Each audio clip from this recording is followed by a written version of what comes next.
अरे जगन्नाथ जी किसके गंदे कपड़े धो रहे हैं?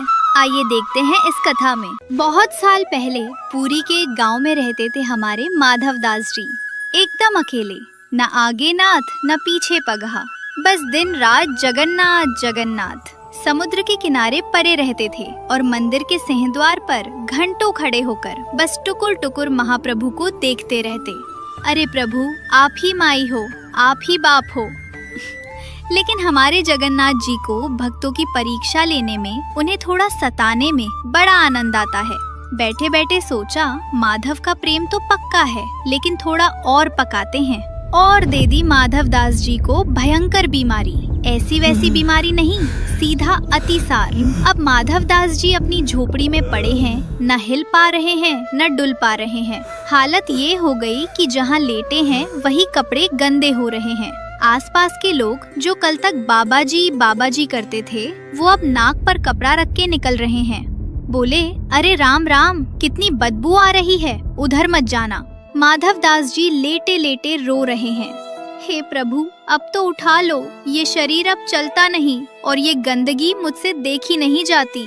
और दर्द के मारे एक दिन माधव दास जी बेहोश हो गए। जैसे ही माधव दास जी बेहोश हुए, हमारे ठाकुर जी का आसन डोल गया। बोले, अरे मेरा माधव बुला रहा है। और तुरंत जगन्नाथ जी, जो सोने के पलंग पर सोते हैं, वो एक सेवक का भेष बना के कमर पे गमछा कस के पहुँच गए माधव दास की झोपड़ी में। और वहाँ जाके क्या देखते हैं? माधव दास गंदगी में सने पड़े हैं। जगन्नाथ जी को घिन आएगी? अरे सवाल ही नहीं। उन्होंने अपने पीताम्बर को ऊपर खोसा और लग गए काम पे। जिन हाथों से पूरी दुनिया का चक्कर चलता है, उन हाथों से माधव दास के गंदे कपड़े धो रहे हैं। समुद्र से दौड़ दौड़ के पानी ला रहे हैं, झोपड़ी साफ कर रहे हैं, माधव दास को नहला रहे हैं। और तो और, जब माधव दास को होश आता तो पूछने लगते, अरे भाई तुम कौन हो? इतनी बदबू में मेरी सेवा क्यों कर रहे हो?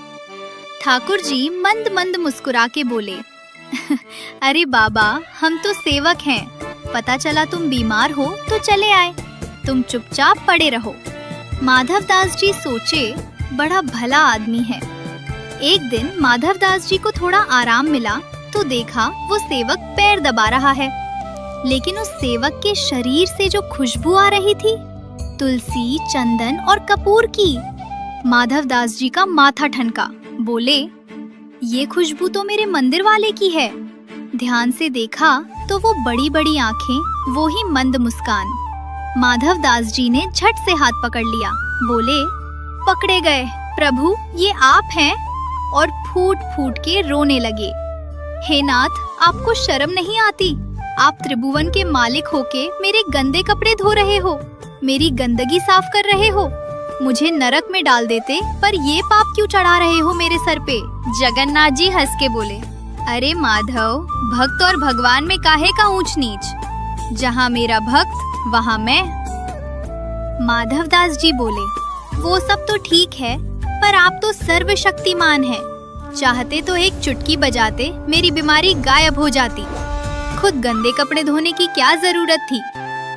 अब जगन्नाथ जी बोले, अरे माधव, तुम नहीं समझोगे, ये कर्म का नियम है। मैंने सृष्टि बनाई है तो नियम तो मुझे भी मानना पड़ेगा। ये तुम्हारे पिछले जन्म का कोई पाप था जो इस बीमारी के रूप में कट रहा है। माधव दास बोले, तुम मिटा देते इसे। ठाकुर जी बोले, अरे मिटा तो देता, पर फिर ये उधारी रह जाती और इस उधारी को चुकाने के लिए तुम्हें फिर से जन्म लेना पड़ता, फिर से माँ के पेट में उल्टा लटकना पड़ता। और मैं नहीं चाहता कि मेरा भक्त, जिसने मुझे इतना प्रेम किया, वो सिर्फ एक बीमारी भोगने के लिए फिर से जन्म ले। इसलिए सोचा, चलो मैं ही सेवा कर देता हूँ, तुम्हारा हिसाब किताब यही बराबर कर देते हैं। माधव दास जी सुन के सन्न रह गए। बोले, प्रभु, आप मेरे लिए इतना कष्ट सह रहे हैं? नहीं नहीं, अब आप यहाँ नहीं आएंगे, अब आप सेवा नहीं करेंगे, मुझसे ये पाप और नहीं होगा। जगन्नाथ जी बोले, लेकिन माधव, अभी तुम्हारे कर्म के 15 दिन और बचे हैं, 15 दिन तो भुगतना ही पड़ेगा। माधव दास जी जिद पे अड़ गए। 15 दिन क्या, 15 युग भुगत लूंगा, पर आपसे पैर नहीं दबवाऊंगा, आप जाओ यहाँ से। ठाकुर जी बोले, अच्छा, बड़ी जिद है तुम्हारी। ठीक है, तुम मेरी सेवा नहीं लेना चाहते ना, तो एक काम करते हैं, तुम्हारी 15 दिन की बीमारी हम ले लेते हैं। खुश?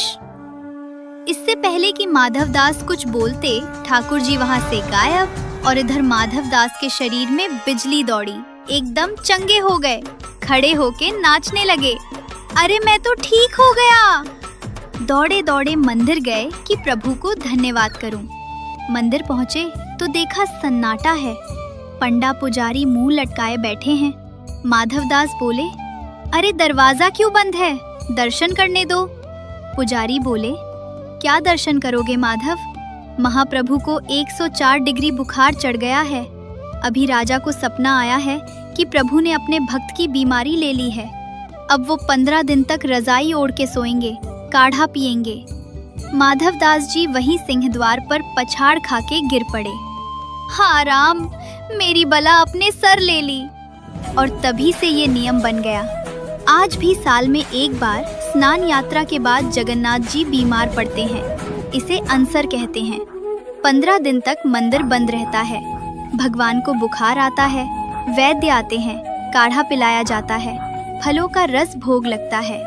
और 15 दिन बाद जब ठाकुर जी ठीक होते हैं तो अंगड़ाई लेके कहते हैं, अरे बहुत दिन हो गए कमरे में पड़े पड़े, बड़ा मन ऊब गया है, चलो अब रथ निकालो, हम घूमने जाएंगे। और तब निकलती है जगन्नाथ रथ यात्रा। जैसे ही ये उद्घोष होता है, पूरी नगरी शंखनाद और जय जगन्नाथ के जयकारों से गूंज उठती है। कहानी का असली रोमांच तब शुरू होता है जब पहांडी रस्म के जरिए तीनों भारी विग्रहों को झूमते हुए मंदिर से बाहर लाया जाता है। राजा द्वारा रास्ते की सफाई करने के बाद लाखों भक्त दीवाने होकर उन विशाल रस्सियों को थाम लेते हैं। रास्ते में भक्तों का सैलाब उमड़ पड़ता है। कोई रथ को छूने की कोशिश करता है तो कोई बस एक झलक पाने को तरसता है। मान्यता है कि इन रथों के पहियों की धूल भी अगर माथे पर लग जाए तो जीवन सफल हो जाता है। जगन्नाथ जी का रथ नंदी घोष सबसे अंत में चलता है। जैसे वो अपने भक्तों की भीड़ को निहारते हुए धीरे धीरे आगे बढ़ रहे हों। बीच रास्ते में भगवान अपनी मौसी के घर के पास रुककर विशेष पोड़ा पीठा का भोग लगाते हैं। 9 दिनों तक मौसी के घर गुंडीचा मंदिर में उत्सव का माहौल रहता है, जहां वे अपने भाई बहन के साथ विश्राम करते हैं और भक्तों को दर्शन देते हैं। यह यात्रा केवल एक धार्मिक आयोजन नहीं, बल्कि भगवान और भक्त के अटूट मिलन की एक जीवंत दास्तान है। अगर आपको ये वीडियो पसंद आई हो तो लाइक, शेयर और सब्सक्राइब करना ना भूलें। जय जगन्नाथ।